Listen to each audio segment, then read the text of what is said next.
Hi, Casey Healy from Century 21, and today we're back in the office with Nick Ball from Innovate Finance. So thanks for joining us. Thanks, Casey.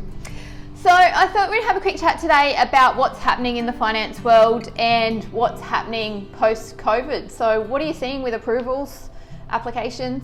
Absolutely. So it's been an incredibly interesting 3 months. I guess a couple of months ago when we first spoke, there was a lot of change in the market.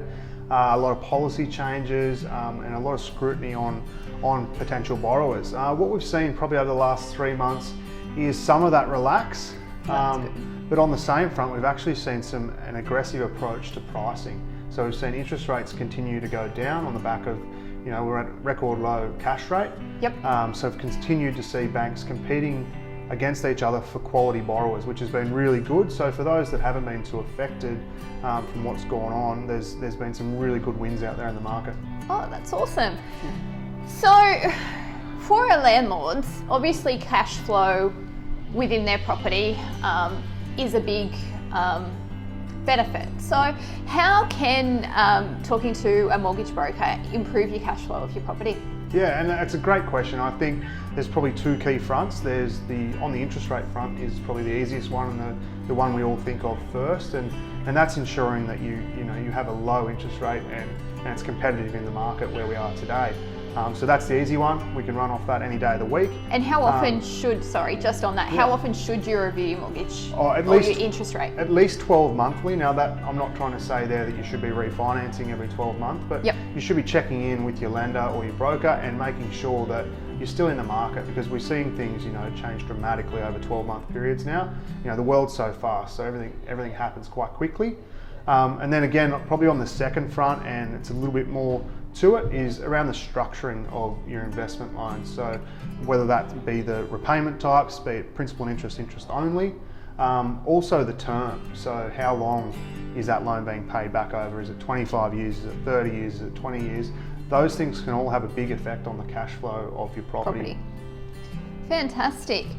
So just in closing, you can help people. So if we've got landlords that haven't spoke to a broker or haven't reviewed their mortgage, you can help with that, can't you? Absolutely. I mean, that's a big part of what we do, and it's sort of it's like our advice side of what we do, is that we can sit down and just run through things with people.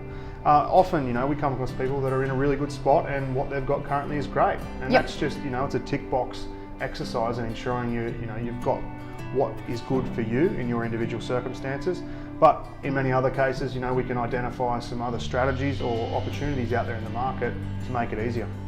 And there's no charge for that, isn't it? No. There's no charge for having that conversation, for picking up the phone and just making that inquiry to see, hey, am I getting the best deal, or can I make a small saving here? And over obviously a term of a loan, 20 to 30 years, there's big money to be saved in making that first initial contact. Absolutely, and I think the number one thing that people have to remember is there's more to borrowing than just the interest rate. There's a lot of structure stuff that we can run through, and also future planning. You've got to prepare yourself. If you want to tackle things down the track, there's no point waiting till you get to that. You've got to put a plan in place and have some strategies so you can actually achieve the goal. Definitely, and obviously landlords that have that bit of equity in their property, there's room to build on that portfolio and use that one investment property or one property to further build their portfolio of properties. Exactly, and that's it's like a domino effect, I guess, in some circumstances. Like there is things that come into play that make that challenging, but at the same time, that's why you need a plan. So you can put in place, you understand what your income side of things is, your expenses and your asset base, and then what can we do with that to help build wealth. Fantastic.